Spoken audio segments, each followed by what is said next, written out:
The study of ley lines sees the world as a clear map. The cities look like squares to us, while natural landscapes appear to be curves overlapping one another. Many bizarre places in the world, such as the location of the Tunguska explosion or the mysterious 30th parallel north, can't be drawn in squares and curves like cities in ordinary landscapes. We need to find a way to indicate them in a clear, precise way.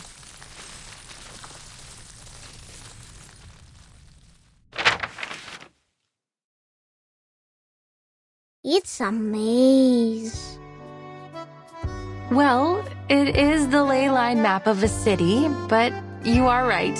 It does look like a maze. To begin with, I should introduce the most crucial concept in the study of ley lines, that of ley energy. It is a special energy which we can easily detect throughout the town. See how it comes out from underneath the ground and goes into the local biosphere, circulating around like a system. If we think of the town's ley lines as a food web, then ley energy lies at its foundation.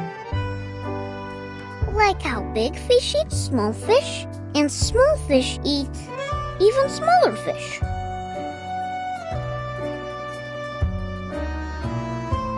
Exactly. They are the smallest fish eaten by the big fish. If we catch the big fish and study what they eat, we will know where to find the other big fish.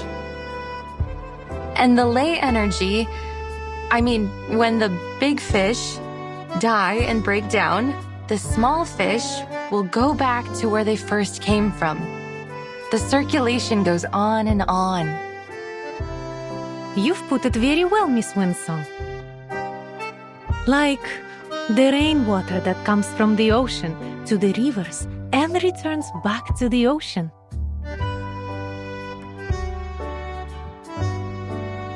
You're a quick learner. But it is not exactly like water. The concentration of ley energy is far more noticeable than that of a lake or a school of fish. Once we find its densest spot, we will be able to trace it back to its source. Then what are these bright spots? These are the energy-rich locations. In a way, they indicate the energy flow. So many! They look like stars in the sky. Yes, and finding these locations can be very costly in terms of time and manpower. Then what do we do after finding them? They can tell us many things. The ley hunters will follow their courses, analyze the components in them, and match those components to each resource. Some of the components don't match with any of the known resources, which means there might be a new resource waiting to be discovered. Of course, from the ley energy, we can also learn about the local critters. You talk about strange things, almost like Avgus does.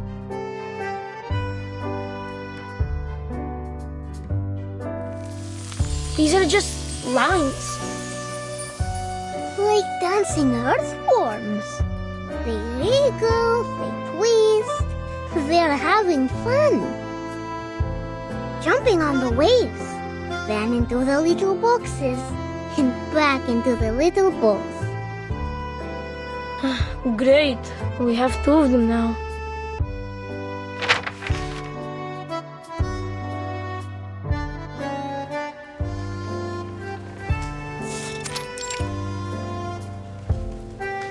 They look interesting, but we don't really understand.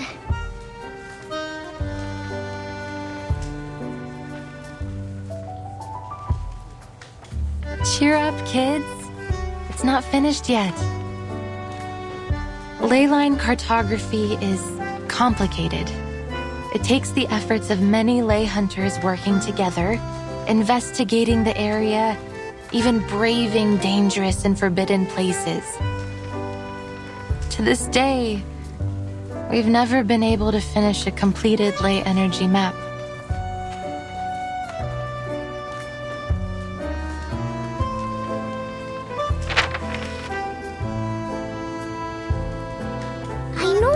I know it now. This is Rayashki. Huh? I see it too. And here is the swimming pool. That little square is our square. These little balls are our homes. Oh, I live here. The third ball on the left of yours.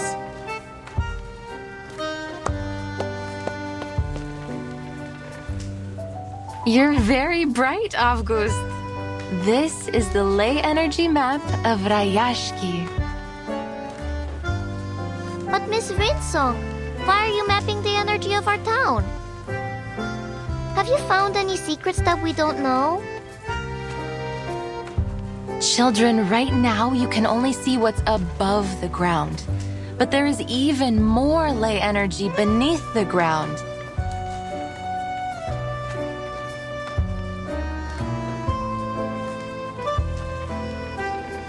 Will the sun always be in the sky? Will the glaciers ever melt away? What lies in the darkness beneath us? Are there other critters around here that you've never seen? How should we deal with them?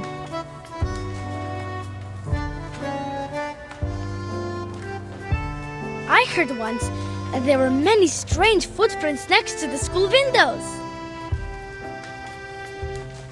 Uncle Patrick saw it.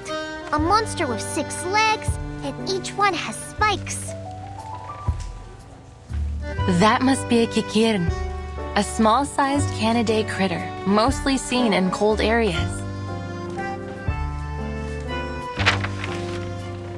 But the lay energy might have affected the weather of their habitat, or they wouldn't be here in Rayashki in summer. The deep blue line here shows that particular one's movement. Or maybe Uncle Patrick could have drunk too much. The lay energy accumulated in them suggests that they mostly feed on moss and worms under the snow and stay near town. We can infer that this is a docile herbivorous kind of critter that is merely curious about human behavior. I think feeding them will be much more useful than driving them away.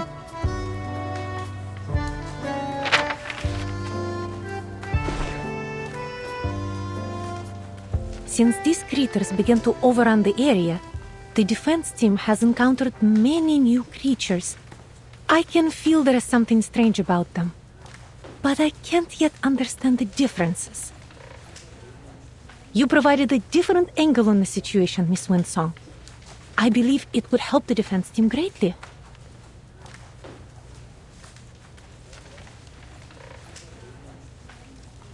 The fires in the furnaces are out.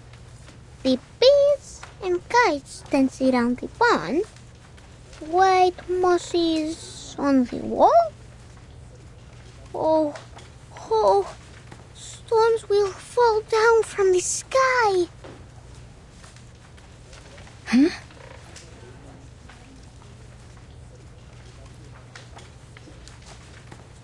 Stop saying these strange things, August. The defense team will keep the critters out of town and protect everyone. And there will not be any stones falling from the sky.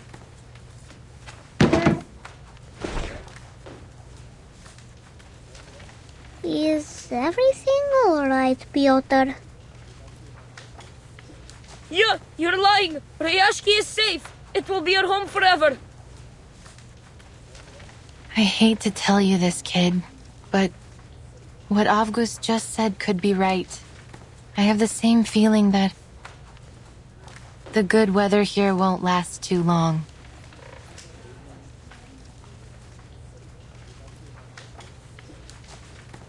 Look at those thick gray lines. Those are the traces of cloud movements and moisture. Now they're mingled together. But the sun will still be shining. Miss Vila said that the polar day will last for a very, very long time. Miss Vila was right. And past statistics don't lie. According to the data, the weather here should continue for the next few months. Yet the ley lines say otherwise. They say the weather will be extremely unpredictable. You're making things up. The forecaster on TV said the weather in Rayashki will be temperate in the coming months. And the weather forecaster was right, according to his analysis. But life is full of surprises. I know why you're concerned, Miss Winsong. I feel the glaciers are melting slightly faster than usual. There is going to be a warm front forming from the melting water.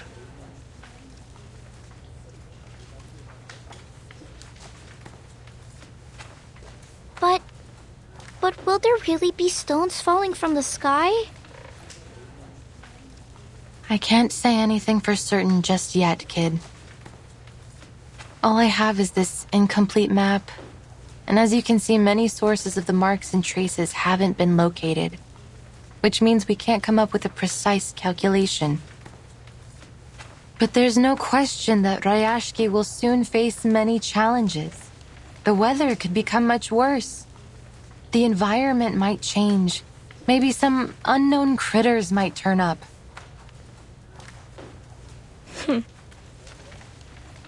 Liar! You're all liars! Rayashki is at home, so it can't be dangerous.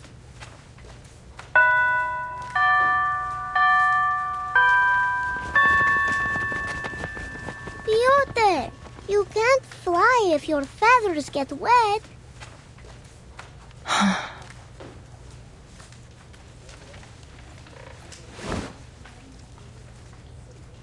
They will need some time to take in all this new knowledge. Don't you agree?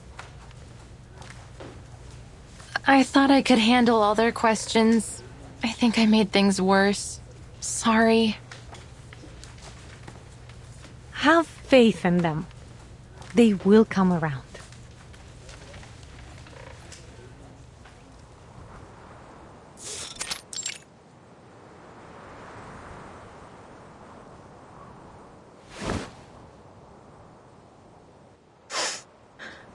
Are you here to laugh at me?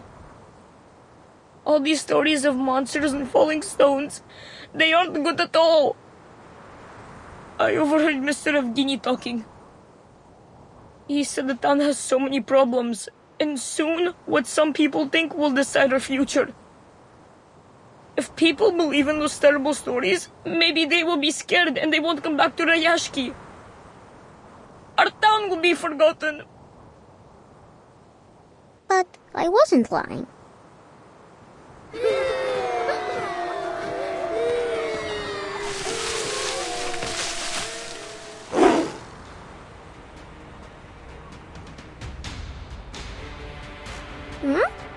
Hello, Kikir. What are you doing? I will draw attention. You go find the defense team for help.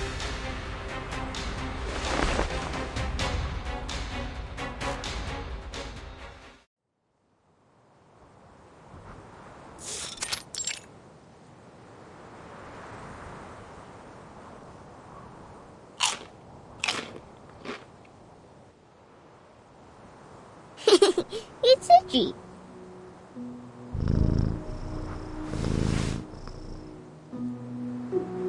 It feels warm, doesn't it? Miss Winsong said they can be our friends. That they will bring seeds to every corner of the town. Like a gardener?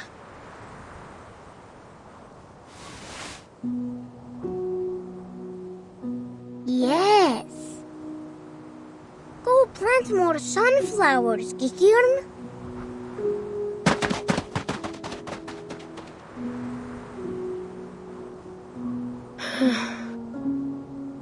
So Miss Winsong was not a liar.